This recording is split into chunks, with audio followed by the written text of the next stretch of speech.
What is up, everybody? Welcome back to the channel. You guys know what it is, right? Another Talkin Tackle Thursday. Guys, tonight's guest is an awesome guest. I have a lot of respect for the man. I have got a lot of education from this guy. He's very chill. And so the tackle that we're actually going to be talking about tonight, guys, is going to be frogs. And the guest that we're going to have on tonight's Talkin Tackle is Mr. Debo's Fishing.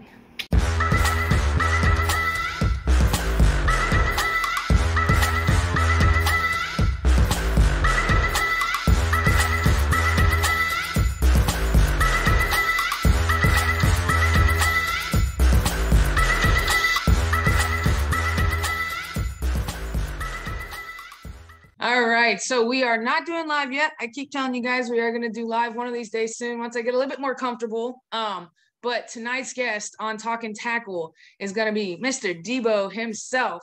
So take it over, Debo. Introduce yourself or whatever you want to say. I don't know. Just let us know who you are. I'm Devon from Debo's Fishing. I enjoy long walks on the beach, horseback rides. No, I mean, I'm a dude here in Iowa. I do kind of a little bit of everything. And I think that's what makes my channel fun for everyone is I'm not, I don't just do like specific saltwater fishing or specific, this type of tournament thing. I mean, I mess around fishing in my John boat. I laugh. I call it my aluminum kayak because like kayak fishing is the cool thing now. And I feel like everybody hates John boats. I don't know why. Like the bass boat folks hate John boats. Yeah. Kayakers are like, oh, John boats are junk. You should get a cut. I don't know. Anyway. However you can get it to catch the fish is how I see it. Yeah, exactly. I do boat fishing, pond fishing. I'm a huge gear nerd. I always have people asking me gear questions, which I love. I mean, I can talk gear. I even grabbed some stuff for show and tell. Hey, good deal. Talk about tonight. Yes. And yeah, I mean, I just love to fish. For me, I grew up fishing. I kind of took a little hiatus from fishing once I came up here to college. I got into MMA and boxing and stuff, and that kind of consumed my life for like 13 years. That's cool. I didn't know that. Yeah. That's good to know. See the things you learn about people when you talk to them. So I didn't know you did MMA. That's cool. That's awesome. Yeah. That was a good ride until I had a really, really bad injury with my neck. And it was either get really extensive surgery or lay off that. And laid off that, and I went through some, kind of tough times when stuff like that happens. Then I refound fishing and kindled that love again, and here we are. There you go. Here we are. So we talked a little bit, off the camera, and we talked about the rig that we were going to be talking today about, or I guess the lure. And this is where I want to, we're going to be talking about the frog tonight, guys, on Talkin Tackle. And with the frog, see, you get all hype. You see, he's all hype. And so earlier, before we hit the record button, he was like, you told me about the frog, and I said I could talk, all day about the frog. So tell me why. Why the frog? Why is the frog, when I said, let's talk about the frog, why is it, just get you hyped? What about the frog do you love so much? Well, for me, frog fishing was something that I kind of found out of necessity. As a beginner angler, like learning your gear is like one whole mountain to climb. And then once you understand your gear, then it's like, what lure do I use? When, where, time?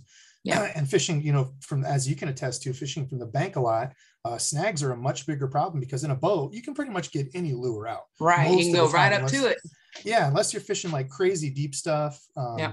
Most of them you can get out, but as a frog, fishing a frog, the cool thing about fishing a frog from the bank is, it's pretty weedless. It's got a couple hooks up here and you can bend them. These are bent up a little bit, but it's a pretty weedless lure that's hard to lose. So for me starting out, it was kind of like the spinnerbait. I threw the spinnerbait. That's one of my confidence lures because you could chuck it and wind it. The frog was a topwater lure I could chuck pretty much anywhere and not lose it. Right. So that was kind of what got me in the confidence of, frog fishing is I'm not afraid to put it next to a log or a tree. Whereas with a popper, like a Rebel popper, I fished that a ton, and like the clear ponds or the clean top ponds growing up, but it's hard to fish those around stuff. I wasn't the most accurate and you lose it. And when it's, 30 feet off the bank, you gotta break it off. As a younger angler, I didn't have, nearly the income now I have to spend on lures. Right.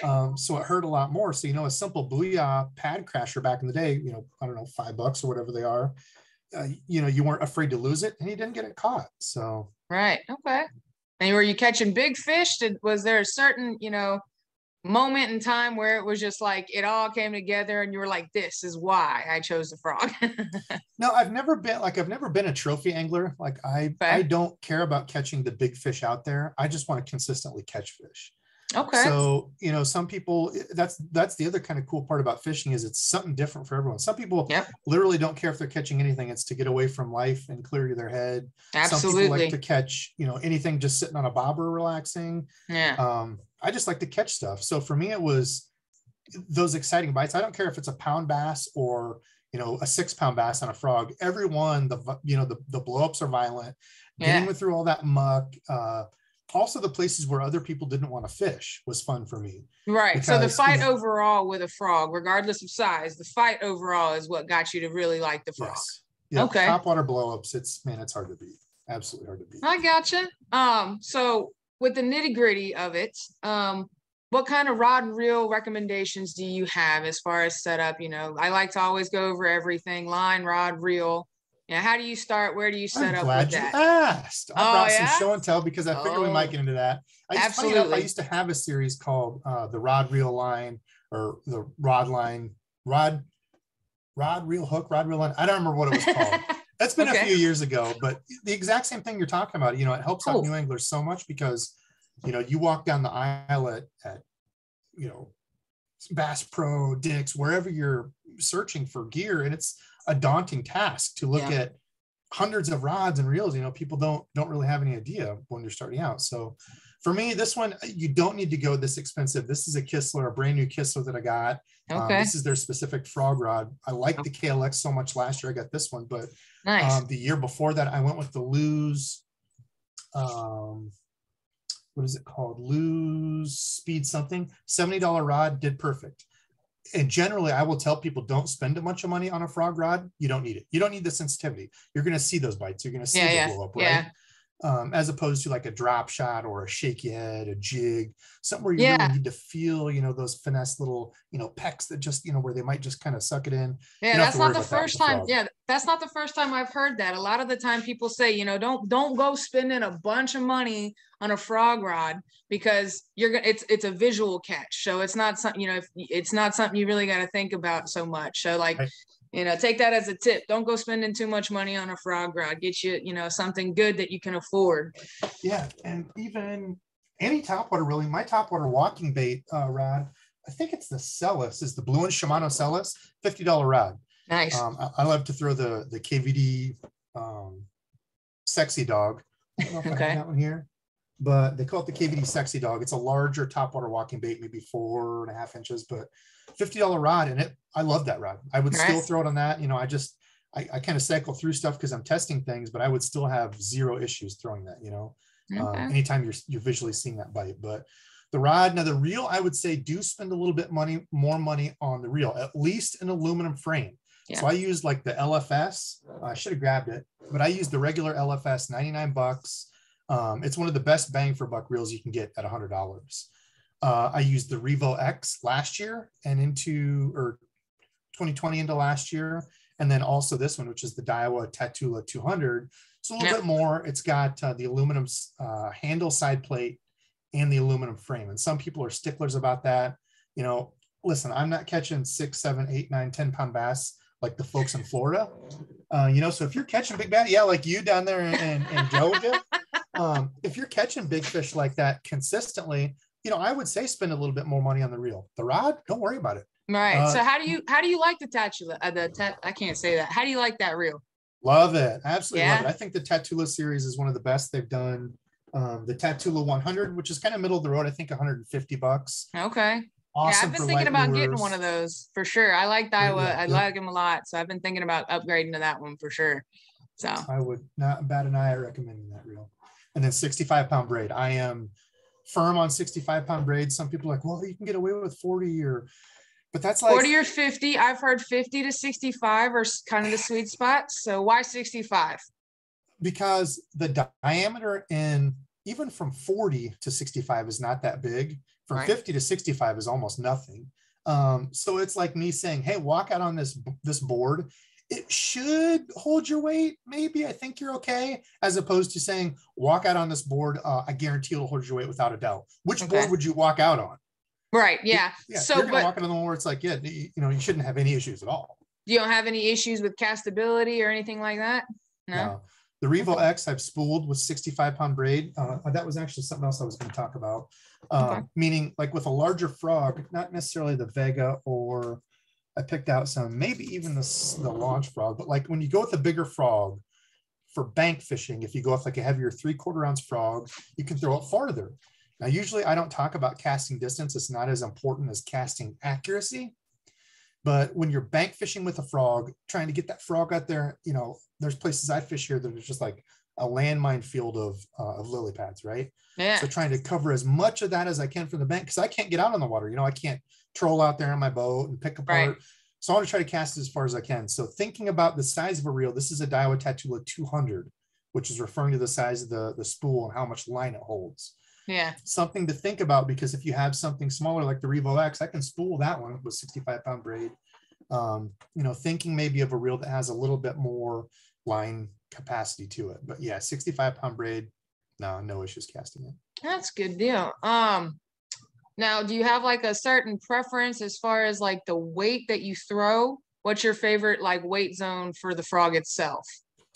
I don't. I kind of get more into the specific frogs and how they work. So in general, unless we get into like the special things, I think I've got a few here I grabbed. No, we can get in all the nitty gritty you want to. Oh, heck, don't tempt me with the good date. So I guess to break it down in the most generic way of when you look at frogs, you've got just like kind of the simple bullet pointed nose type frog, good for pads, you know, coming through stuff, obviously, because it's got that pointy, you know, kind of bullet shaped nose, versus a popping frog. So it's good when there's a little bit of ripple in the water. You want to make a little bit more commotion. Usually working this like along reed lines in open water, like along a lay down log, because you can just walk it and almost keep it in place, like a popper, like I was talking about before, like a rebel popper. So those are kind of the two go-to. There's a lot of these frogs. I couldn't find it, but I have a river to sea Booyah 2 that is kind of a pointed frog, but you can walk it really easy and pop it. And you can honestly do that with any bullet nose frog if you're aggressive with the pop. You pop, pop, pop on slack line is the big key. So when your line's out there, you don't want it tight and try to walk it because you're just going to pull it toward you. Real slack line, it's almost going to like slap the top of the water. So if you get that walking down, even with the bullet nose frog, you can make a lot of commotion. But this is a Reaction Innovation Swamp Donkey, which is almost exactly the same as the Tackle Sprinkler frog. Oh, there you go. I like the tail. Yeah, see, I got one with a little tail. Yeah, this is, yep, that's the Booyah. That's Booyah. I can't think of the exact name. I actually got this in a mystery tackle box, and I thought it was really interesting. And I like the action. I don't think I've actually caught anything on it specifically, but it's soft, and I like that it's soft. It gets, you know, good grip there. It's got those sharp hooks. But this thing's always been interesting to me, the paddle tail one like that. Yeah, I can't remember what something toad, I want to say. Actually, they call it. Right? That sounds familiar. Now it makes me curious. But it's Booyah though. Yep, yeah, it is. And the only thing I didn't like about that one is I felt like the hookup ratio wasn't as good. So on that Booyah one, I would recommend taking the hooks and bending them up a little bit. So bringing them straight and taking them up at like 45 degrees. So you can see the like the Tackle Sprinkler already has that done. That's a mod you can do to any frog if you feel like you're not getting the bites and the cover isn't too thick. You just take those hooks and bend them up a little bit. It'll increase your hookup ratio. There you go. And trimming the legs. I do that on all my frogs that I use. I always cut the legs down so they're maybe only like 2 inches. Like that's I was gonna say I actually did that earlier. Do you do one side? That's the freak, the Spro Freak. No. Actually, that's the Guggen. Oh, I thought that was the freak. The Guggen is the small one, and this one I like. So that's the one thing is, and so do you cut one side? People talk about that. You can cut one side shorter to make it walk easier, and it does. But I mean, once you get the hang of walking, I mean, you won't have trouble doing that. But yeah, some people do. Some people believe in it. Yeah, whatever I did it on mine. Whatever you want to do to catch more fish. A lot of it's confidence, right? Right. Is it going to make a difference if the legs are going to kill? Actually, I say that and look at this one. That's funny. This is one that I used maybe, it was with my buddy at a lake here that I grew up fishing. We had a really good day. I lost a really big fish on it that day, but That's funny. Yeah, you know, is it going to make a difference if this is cut to 2 inches versus 3 inches? You know, so much of it's just confidence with lures and odds, you know, whatever makes you the most confident. But that's one of the things that I feel like on most rigs, when, you know, you talk to anybody, it's always about, you know, it always boils down to like personal preference and how it feels. And so it's kind of always there's always just like an open-ended question with fishing, because it always boils down to, well, it just depends, you know. Yep. Yeah, that's why I'm very cautious if I talk to anybody that's like, oh, you're fishing X wrong, you have to do ABC is the only right way to do it. It's like, right, okay, I'm probably going to stop listening to you now. Right. Well, that's what I like, you know, that's kind of the beautiful part about, you know, this show with Talkin Tackle is I'm, you know, going through and I'm talking to so many different people, and I know I'm going to come to a point where I'm going to go over different rigs again, you know what I mean? Because people fish them differently. I actually have somebody, I mean, I'll go ahead and give it, you know, tell people this one. Have you heard of Oklahoma's worst angler? Hate that guy. Hate him so much. No, that's a joke. I love him. He's okay. I was like, oh no. Speaking of, Alex caught, where is it? Alex actually caught his PB on this frog, which was over a 10-pounder in the toad color. So yeah, Alex. Well, how ironic. We give each other crap a lot. So, but he wants to go over frog. He did a poll over on his Instagram, and everybody chose frogging. And I didn't even know at the time. I had already scheduled with you too. And he was like, it's cool. We're just going to go over it on my view. And I knew it was going to come. I just, you know, so we're going to roll with it. I told him I'm probably going to put like an episode or something in between, but I'm going to be scheduling with him here shortly too. So, and it's different places. Midwest frog fishing is much different than Oklahoma frog fishing. Right. The places, you know, compared to you down there, Georgia, Florida, you know, each different spot has different things and different ways to do it. Doesn't mean, you know, one way is better. Right. And doesn't mean you can't adapt. Yeah. It doesn't mean you can't adapt to steal some of those things. Right. So see, that's going to be like, I think that's kind of the cool part here is kind of like, you know, you learn different things, and it's going to be, I don't know, you're going to get to, it's Absolutely. Just, you know, you get to see different people's, you know, perspectives on everything.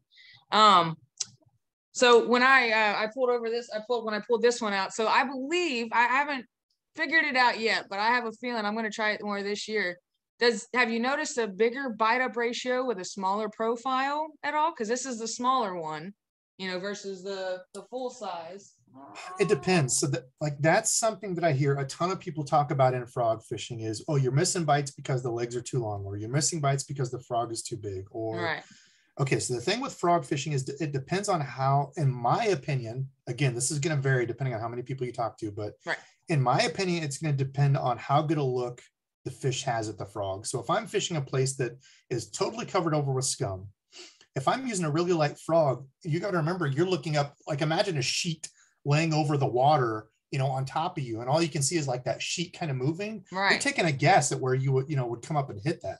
Right. Same thing for a fish. If I'm on the edge of reeds in wide open water walking a frog, usually my hookup ratio is better there. Yeah. Or if I'm walking a frog down like a log, or down the side of a log, I usually have a better hookup ratio there. It's not always, but it's usually in the places where it's thicker, where they can't get as good of a look at it, that I don't land as many of those fish. And people get, you know, so angered it's like, oh, I missed, 10 bites. It's going to happen in that stuff. Like, oh yeah. There, even in open water, there have been times where I'm like walking a frog and I literally see that fish come up and just plain miss it. Yeah. You know? So it's part of frog fishing. Don't get discouraged. Maybe it just means you have to change up your cadence, right? Because that's something a lot of people don't think about is they'll throw a frog out there and I call it like zombie mode. They just completely shut off and they could do it with their eyes closed. Yeah. Yeah. Whereas if you notice you're walking the frog pretty aggressive and you keep missing fish, maybe you do that aggressive pop and then pause for like 5 seconds. Right. And a lot of times on that pause is when you'll get them, or, changing up stuff. But I do think a smaller profile works if there's not extremely big fish there. There's a couple ponds that I have that I know are Debo dink ponds that literally have, maybe a 2-pounder is the biggest fish in there. And I throw that smaller Booyah. I don't have it. I think it's actually still sitting over there. I threw it one day. But that smaller Booyah destroyed them. The fish had no problem getting it. They're pound-and-a-half fish. Pound-and-a-half fish has no trouble getting one of these. But, just that smaller profile, I think, does make a difference. So smaller profile. So a smaller profile would probably attract smaller fish, you would say?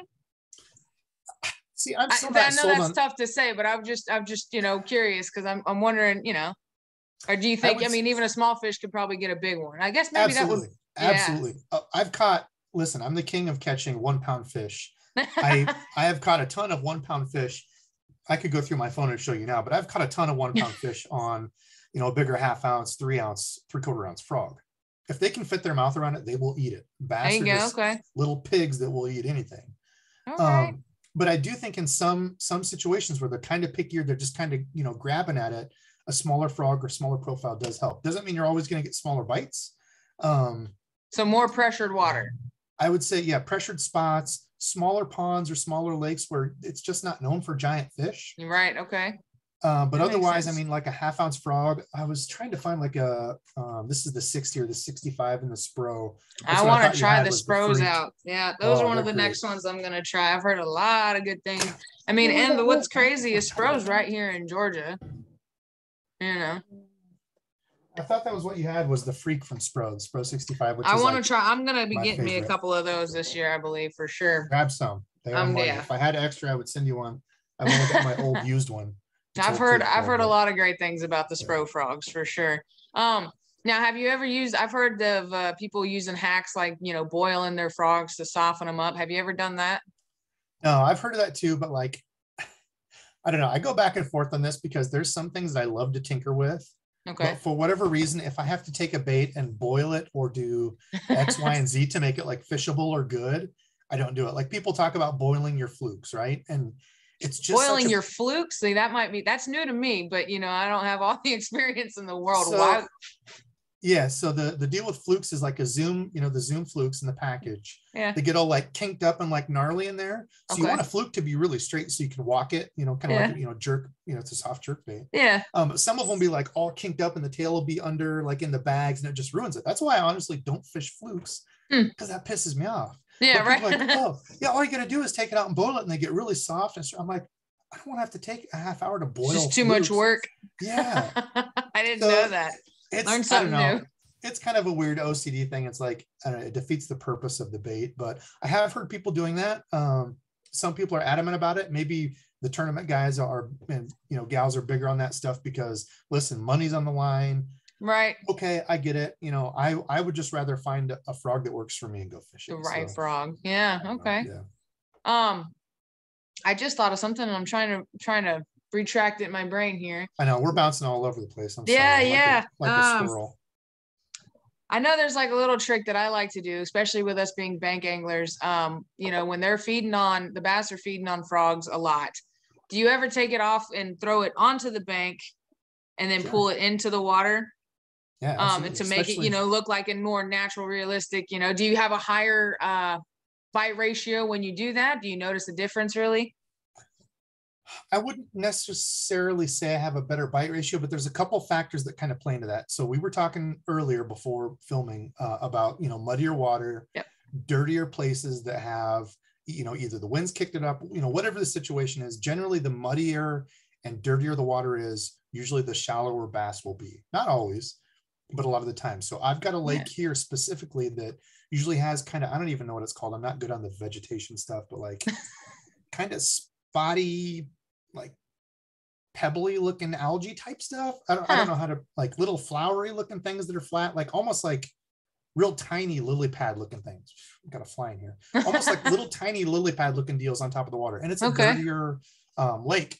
And pretty much all around like a third of this lake is like this grass stuff that grows over. So it allows this pocket of like 2, almost 3 feet for these fish to sit under. It's got like a canopy, right? Wow. Okay. And it's dirty water. So it's kind of like a perfect storm of dirty water. They're going to be up shallower and they've got this like canopy of grass. That's one spot specifically. I try to get as close as I can to the bank, if not, like you were saying, on the bank, and just pull it out. Yeah. Another great time to do that is during spawn. So during spawn, the fish are extremely spooky. Maybe not necessarily with a frog, but like with a weightless Texas rig. If you're trying to focus on a fish, you can try a frog. Sometimes that's a little bit too obstructive or, too much commotion. Too much. Yeah, but like throwing a weightless, like a Texas rig stick bait on the bank and just gently bringing it over so there's no big splash. you'd be surprised how many more fish you can get to key in on that, because, you know, you throw like a jig or something at them right on top of them, Yeah, they're gone, you know, a lot of times during spawn. it's like too bulky almost. It's too noisy or something. Yep. They Yeah, get real definitely. finicky and touchy on anything around them. So if you can just kind of slide that in from the bank and then work it by them, it's a totally different game.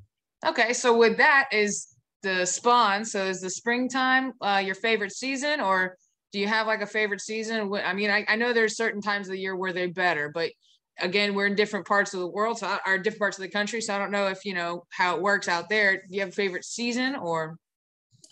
Yeah, I don't feel like I get on as good of a spring bite as the folks down south with the frog. Okay. For me, frogging has always been dog days of summer, when the fish are just completely ramped up early in the morning or late evening. Because that's what I was gonna ask. When do you go out? Which I've heard is early in the morning, late in the evening, when you have, you know, that the right temperatures and, you know, the right lighting and all the good stuff. Yep. So not to say you can't catch frogs. I mean, there's, you know, I've talked to people, and even we had one good year here, me and my old man, when it was like high 40s, and we destroyed them on a frog. They were setting up for spawn. They were in the back of the creek, and the back of this creek was probably like 5 degrees. Doesn't sound like a lot, but 5 degrees warmer, and they were just all stacked along this, and we just were smashing them. They weren't huge fish, you know, a lot of the smaller males, 2-pounders, pound and a halfers, but still fun. Oh yeah, when you catch, you know, 15 fish like that in, you know, the span of a couple hours. So for me, yeah, summertime, you know, when the vegetation and stuff's starting to grow up, you're starting to get a little algae. That's when I love it. You know, we have a lot of grass lakes here. So, you know, you hear, you know, find the grass, find the bass. Find the grass. Yep. That's awesome. So favorite colors. Do you have certain patterns? Are you, you know, do you have a range of them? Are you pretty basic? Is it just kind of 1 and 2, or?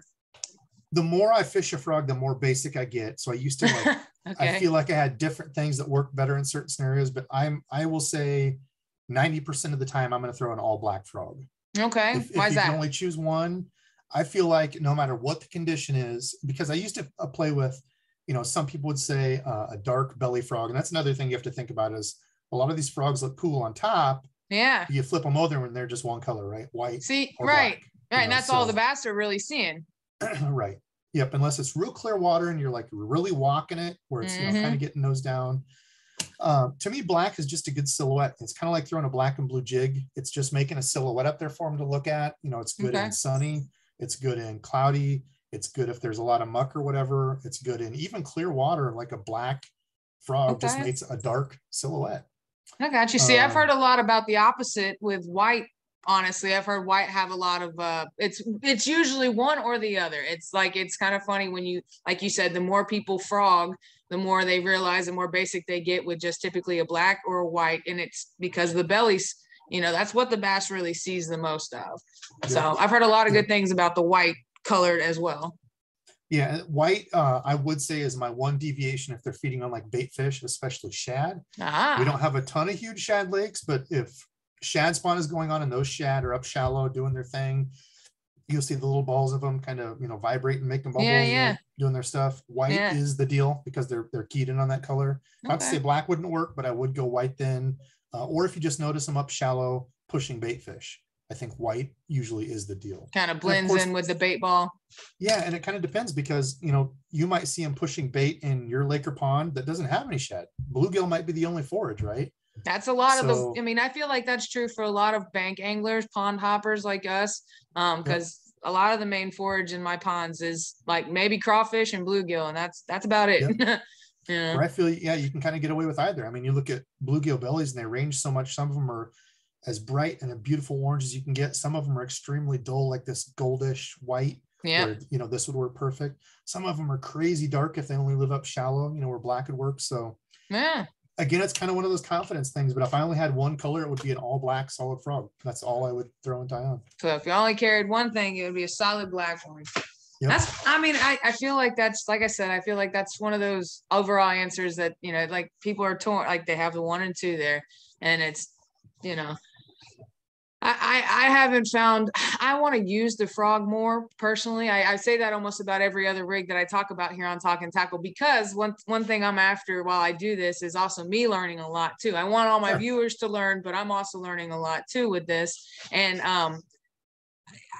it's tough. I don't know. Maybe do you find ease in using the frog even from the bank and everything like that? I don't know if it's just maybe I'm just not doing it right, or I've caught fish on a frog before. Matter of fact, a frog it was one of the first fish that I caught when I started fishing again constantly a couple years back. I was fishing and I caught a 3-pounder, and I thought it was a huge fish at the time, and I caught it on a frog, and I was in disbelief because I've heard of all the terrible hookup ratios with frogs and all this, that. And I was kind of shocked that I had caught a fish on it. But I haven't, I think I maybe only caught a few more since then. I don't have as much confidence in the frog, but I would love confidence in the frog. I would love to get more confidence in it for sure. So I don't know. I'm just kind of torn. I guess I'm going to just kind of narrow it down. I have bluegill kind of patterns and natural patterns too, but I feel like the more I learn, that's that black and white tends to be where people tend to end up going to. Hey, and if you have just a regular one, color the belly black with a Sharpie. I've done that too. There you go. I didn't even think about that. There you go. Little hack. I've actually got the Spike It scented markers that are black too, which work really well. Yeah. So another thing, if you only buy white, you can always color those black. To me, I think a lot of it just comes with how often are you really fishing it. Like I would say, I'm going to get better at fishing big glide baits. Like that was one of my things the last year is I have no confidence in like 7, 8, 9-inch glide baits. Like who the hell's throwing those around here? Like I'm not, there's so many other things I could do and catch fish, especially when you're doing YouTube videos, there's a pressure of always getting content for a video, and nobody wants to watch me sling around an 8-inch glide bait for and not catch anything. Right. So, a lot of it, I had to be honest with myself is I would throw that glide bait for an hour and then I would revert back to stuff that, I felt like would work a lot better. And I think that's default.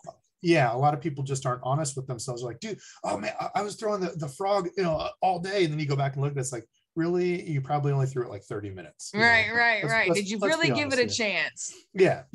And I forget who it was. If it was Bill Dance, is one of the older cats that I love, said you caught that fish because that's the lure you had tied on at that minute, right? Yeah. Meaning you couldn't have caught that fish, if you had something else tied on, you could have caught him on that, but you had that in your hand at that time, you were putting in time with that lure. So kind of a, a roundabout way of saying you got to put time in with it if you really I did that today with the Lipless, and I have confidence in the Lipless as it is, but I went out there today in my mind and I was like, I'm going to tie a Lipless on, I'm going to keep a Lipless on.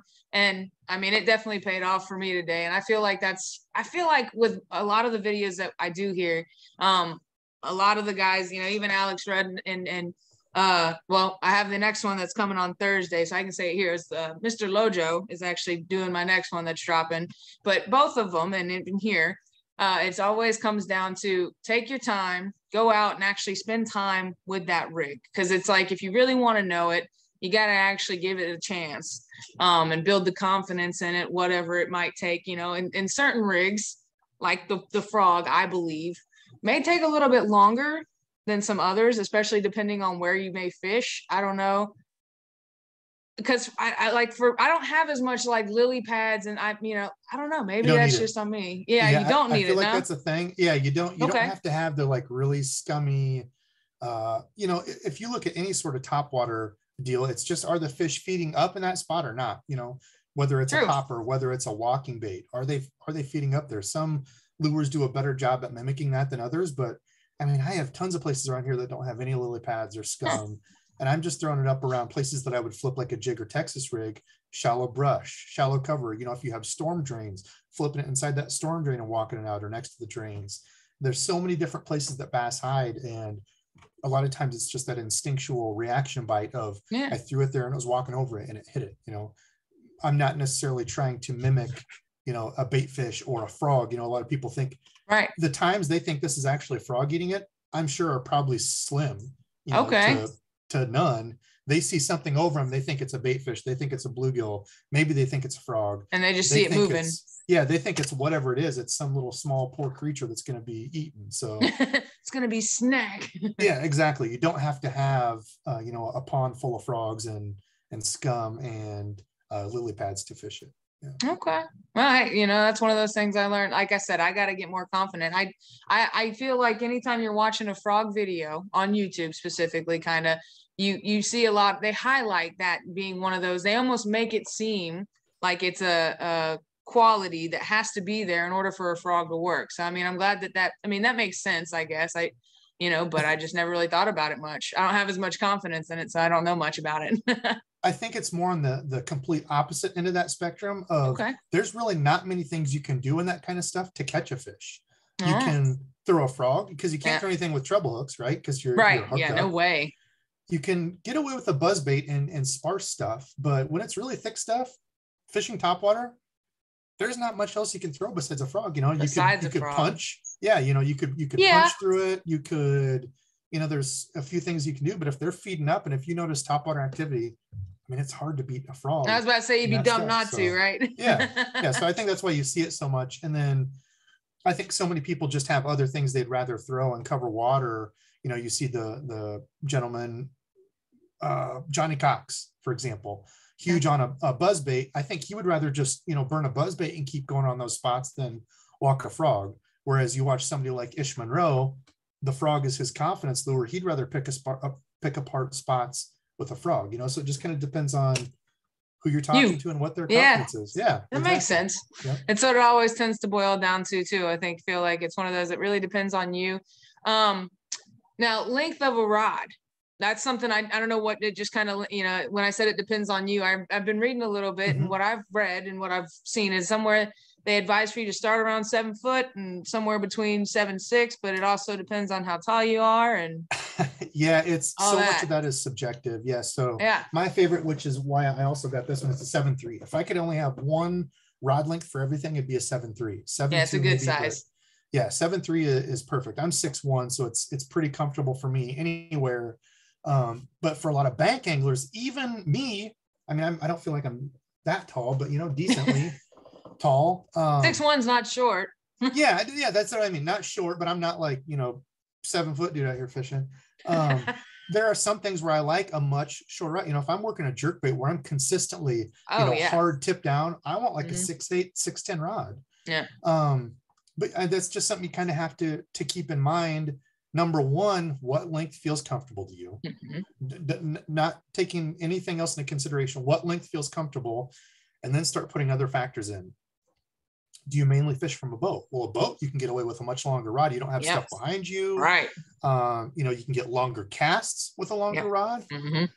However, you're usually a little bit less accurate. So if you're covering big, huge lily pad fields in a boat, a long rod makes sense. If you're fishing smaller ponds, docks, flipping around brush, skipping a frog works awesome. I've had great days around here skipping a frog under overhanging trees in little shade lines and pockets. Nice. A shorter rod is easier, a 6'10" heavy. Or, if you fish from the bank a lot where you've got trees behind you and you've got grass next to you, you don't have the liberty of having a boat, edge that you can. Yeah, the room to actually cast. Yeah, right. So a shorter rod is good there. So yeah, 7 foot is a good all around rod. Right. But again, it kind of depends, if you're 5'2", 7 foot rod might be really long. So it kind of depends. But I would say, the big characteristics are longer rods, you can cast farther. Shorter rods are more accurate and you don't have to worry about things around you as much. A lot of people don't think about that. I've learned that because I feel like most of the YouTube anglers and such are typically on boats and they're out in the water. I feel like everybody has fish from the bank, but I don't feel like they highlight it. I don't feel like there's a lot of them out there that stay. It's not. You know what I mean? It's not as glamorous. It's definitely not as glamorous. Yeah. So and it's something that people don't really think about and consider when you're out on the bank. You got to go in the nitty gritty. You got to go out into the woods. You got trees trying to hug you. And so sometimes you really do need a shorter rod for those situations, just because you want to be able to cast your rod still and not get stuck behind you trying to come around.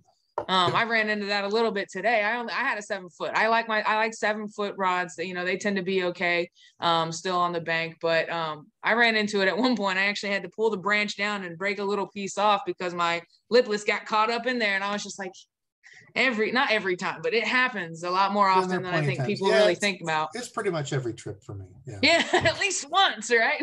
I'll be honest. Yeah, it happens a lot. So it happens a lot for bank anglers. And like you said, it's just not the most glamorous life that people, but that's one of the realities of bank angling is, you tend to not always have the most open spot to be able to cast into the water. So that's something to consider when you're talking about the length of your rod, but definitely a heavy rod, I would assume, correct? Oh, yes. I'm sorry. I don't even think. Oh, no, you're okay. Don't apologize.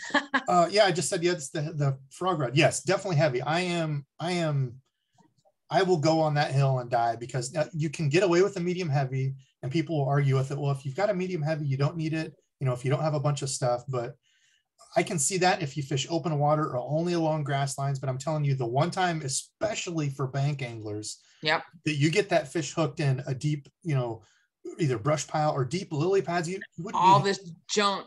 How much force it takes to reel something in through, like, you get it brought up, and I can show you a bajillion pictures on my phone, but like you get this big, huge grass ball, and there's a little tiny one, like, you sure there's a fish in there? Yeah, right. I personally think a heavy rod is a great investment for a bank angler if you fish a ton of the heavy stuff. Now, if you're like, some anglers that only have, real clear water, you don't ever fish a frog, then right, and it wouldn't make sense. But if you've got that stuff, 7 to 7'3" heavy. And it's kind of misleading, because on a lot of, I'm not going to be able to show you this on here, but a lot of them will only say, like, the line rating is only for, I get questions about this of, well, my line, usually companies will rate it for braid. So it'll say like 12 to 20 pound, or I'm sorry. Usually companies will rate it for monofilament. Fluoro. I'm sorry. Yes. No, you're okay. Yeah. So they'll say like 10 or 14 pound to 20 pound mono. Usually mono is what they list on here, unless they say different. Like this one says specifically 20 to 65 pound braid. Right. Okay. So a lot of them don't say that. But if you find a good rod, usually a heavy rod, and this is the other tough part, is not all rod companies have a general all around way to measure a rod. But usually a good heavy rod will be rated up to like 1.5 ounces. And you're usually going to be fine with that. And you just kind of have to feel as you get used to them. Most medium heavy rods are going to be rated up to 3/4 or 1 ounce lures. And it's not the lure weight. You're not ever going to be throwing. I don't think I have any 1.5 ounce frogs. Right. It's not no, for it that, would be huge. Yeah. But it kind of tells you how that rod's going to load with that specific lure weight. And that's kind of what I go off of. So usually a rod rated for 1.5 ounce lures is a good heavy rod. Okay, so it's not about the actual lure that you're throwing, because a frog that would be over 1 ounce or 1 ounce would be a pretty big frog. Now, I think they do make bigger frogs, but the point is a matter of the stuff that's going to necessarily come back after you get your fish. So you want your rod to be able to withstand, and the backbone. You want it to be able to hold. You don't want it breaking on you because you're pulling in a bunch of lily pads. That's right. Yeah, you take a little medium power rod. Put that up against a heavy power rod, trying to pull through that, and you'll notice night and day difference. So. Yeah, a lot more ease to it. Yep. Oh, all right. So I'm trying to think now. Did we talk about gear ratio? Do you have a specific gear ratio that you prefer? I've heard higher gear ratios tend to be better, but so there's kind of two arguments for that. A lot of people will say go with the high gear ratio, because as soon as you get the hooks into that fish, you set the hook, you want to get them back to you as fast as possible. And I think that is good for like wood fishing, like if you're fishing brush or around wood, because it's completely true. As soon as you get the hooks in them, you want to get that head turned. You want to be in control of them. You want them to be coming toward you. Because if, once you get a fish, especially again from the bank, you get a fish that takes a couple turns around a log, you can't go over to it like on a boat. It's done. Down there you're at the mercy of that fish. Yeah. When you get in the thick stuff, so kind of the opposite end of that spectrum, if you look at like 5-speed reels or real low 6-speed reels, usually folks will use those for deep cranking, bigger spinner baits, things that have a lot of drag or a lot of resistance in the water.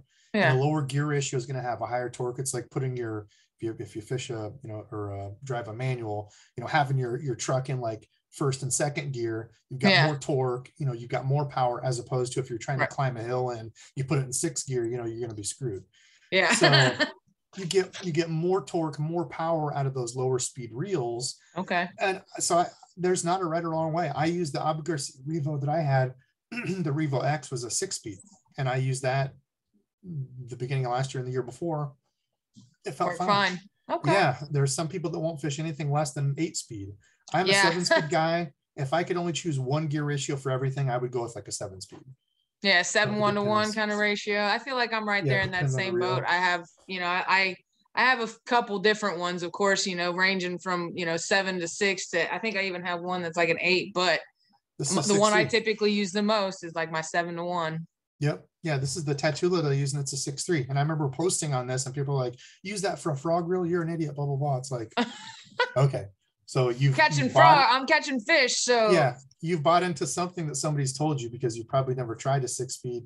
And the other thing, I will go into this now, it's not for everybody. okay. It kind of depends on the budget, but these are the Gomexus handles. Yeah, And I've heard good things about them. one thing that I noticed between either them, or I just had Scott from Spool Speed on my channel, my live last week, he makes some. Check out either one of those. But to me, the bigger thing is how much you can grab and torque. So these handles, the actual knob is much longer than like a little tiny Abu or Luz. They get a good grip. Nothing wrong with those. Yeah, but I mean, when you're really torquing them out, you can really bear down and grab that. So that's more kind confidence. of something else to think of. But yeah, I mean, I frog fished with a $99 Luz LFS for 4 years on it. So there you go. That's awesome. Yeah. Okay, cool. I'm glad. I mean, we've been talking for, I believe, close to an hour or so now. I always worry. I'm never certain. So Zoom tells me that they only will record for 45 minutes, but the one that I had last week ended up recording for 55 minutes. So I don't know really where my limit is at this point. I have no clue. Yeah, I don't know. So if it does, it'll just tell me, hopefully. But we've gone over we've gone over pretty much everything I can think of as far as rod reel. We've gone over the line. I mean, do you have anything else that you want to, like, any kind of tips or tricks that you do to your frogs that, make your hookup ratio better or make your day funner? Or I would say, so it's not as much. So I kind of went over what I do with a frog. On every frog, I always cut the legs shorter.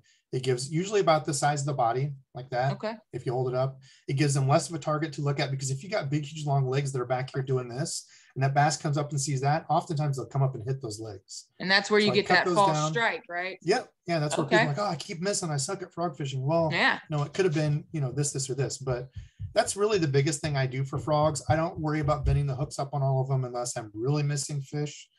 That's kind of the second thing, but I would say the biggest thing for people to work on is their tempo. So the way they're retrieving it, the tempo of the way they're walking it, and pauses. Okay. Because I know people on both ends of the spectrum. My buddy Dizzle that I fish with, I got him into frog fishing a lot. Dizzle, right? Yeah, Dizzle's a goer. He's like pop, pop, pop, pop, pop, pop, and then we'll pause it. Pop, pop, pop, pop, pop, pop. He fishes it fast. Very fast. And I know other people that are very slow and methodical will bop, bop, bop, and then let it sit. Right. For 15 seconds and then bop, bop, bop, almost like you're working a popper, right? Yeah, yeah. And I've kind of played with everything in between. And I would just say, if you're somebody that fishes a frog really fast, just because they're not biting at that time, doesn't mean that the frog bite's not on. Okay. You might need to pause it, because there have been, I can't tell you how many days where I've changed my cadence to like 3, 4, 5 walks and then kill it, and then just let it sit there and they hit it on that pause. That makes sense. So change up your cadence, test your cadence, and see what might work for you. I mean, that definitely makes sense. That's, and I actually was watching a video earlier, and I can't recall which one it was. I feel like it was just, I don't know. I had them like lined up. I tend to just watch them and, get my mind all fresh on them. And he said on that video that, slowing down. So a lot of people, tend to fish it a little bit faster. And he said, slow down. And like you said, wait on that pause. It's kind of like they come and they see it, especially if they're coming over the mats and then it opens that open water. You want to pause it there, because they're going to be coming up at that spot the instant they see that frog. For sure. So, change your cadence up, test pockets. It, Yeah. Yep. Cool. Well, Debo, I really appreciate it. Do you have any final words, anything else, anything else you want to tell the people? No, go. I think the other thing besides cadence is just locking it in your hand and trying it, in as many different scenarios as you can. I'm guilty of that the drop shot for me. I hate fishing a drop shot. I'd rather have people peel off my fingernails than have to fish a drop shot. I feel like, yeah. That's a joke, but I'm the same way as. It's on the borderline of a joke, but it's the same thing. you know, I'll go out and throw a drop shot and fish it. Yeah, fish it for a little bit. I'm like, yeah, this is horrible. I'd rather go do something else. So I know it's that way for a lot of people because they look at this and just don't have confidence in this. Right. Yeah, for rubber frog looking, you know, I never get bit off this, you know, but well, there's other factors that they could change. It has one of the least hookup ratios as far as rigs, as far as like the reputation as a frog goes. People complain more about not being able to get it hooked up more than something else. Like when I talk to a lot of people, they sit there and they're like, you know, they miss it. A lot of the times, like you were saying with that tail, it's like they have that false strike. And a lot of the times people will try to set it there and they miss that bite. It's more common to hear people say that they've missed more frog bites than other lures, I feel like. Yeah, I think it's that way for almost any topwater. You know, topwater fishing in general, you're gonna like buzzbait. People say the same thing about buzzbait fishing. Like you can miss a bunch of fish on a buzzbait. Absolutely. And it's just that kind of that moving topwater thing where they have to come up. That makes sense. Miss fish more. That makes a lot of sense. Yeah. You're dragging a Ned rig. It's pretty hard for them not to like pin it. They want it. Yeah, they're just gonna grab it. That suck it in, and you're gonna feel it. You know. So. That makes a lot of sense. Stay diligent with the frog fishing. Keep at it. Yeah, for sure. And it's coming up over here. You know, spring's coming, summer's coming. It's definitely going to be getting into that season soon. But all right, Debo, I appreciate it so much. Thank you so much for joining me. I greatly appreciate it. I want to do it again. We'll have to figure out another rig. There was another one you talked about. Texas rig? Is that what you talked about? Rig, yeah. Or spinnerbait. Yeah, either one of those. Or spinnerbaits. I haven't done spinnerbaits yet with anybody. I intend to do I have the Texas rig scheduled, but like I said, I know eventually we're going to start going over different ones with other people and figuring out how they fish things, but I definitely want to do it again in the future. I really appreciate it. And yeah, I don't know. I guess I'll see you next time. And I hope you have a good night. Thank you so much again. Absolutely. Thanks for having me on. No problem. I'll see you next time. Okay. Bye-bye. Bye-bye. All right, y'all. I'm going to leave you right there. Debo, man, thank you so much. I appreciate it. And that little conversation that we actually had after the recording, y'all missed that. I'm sorry, but I appreciate the confidence boost. He was pushing me. He's asking me to make sure to get, you know, this Talkin Tackle live. He enjoyed it.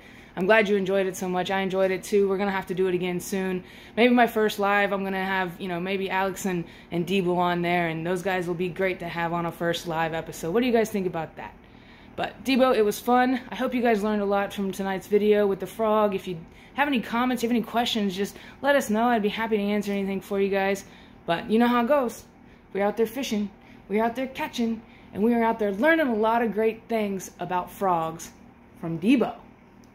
No complaints. Yeah, I'm trying to I need to have like a nice professional setup thing down there. I'm just in my basement. Kind of a gone together deal. I don't know how these spots. Yeah, I just have a ring light in the back of mine right now. I'm in my garage. I gotta set up a better light. You can come around and say hi. Yeah, I know you're a fangirl. Super awkward. You're gonna be super awkward. Am I super awkward in general? He's just messing around with his light and stuff. She's a huge fan. Yeah, scoot over here. A little powwow with Debo if you want to come sit down. Yeah. Can you see us all, Debo? Yeah. Fix my light, which is not better now. I don't look this dark. Yeah, it looks alright. Oh, even Zig wants to join the party. Aww. Come here, Zig. Here, Zig. Come here, bud. Up. Come here. Come here. Up, up. Come here. Come here. Up. Come on. Alright. He's like, look at me saying hi. We got the dog in the middle of it too.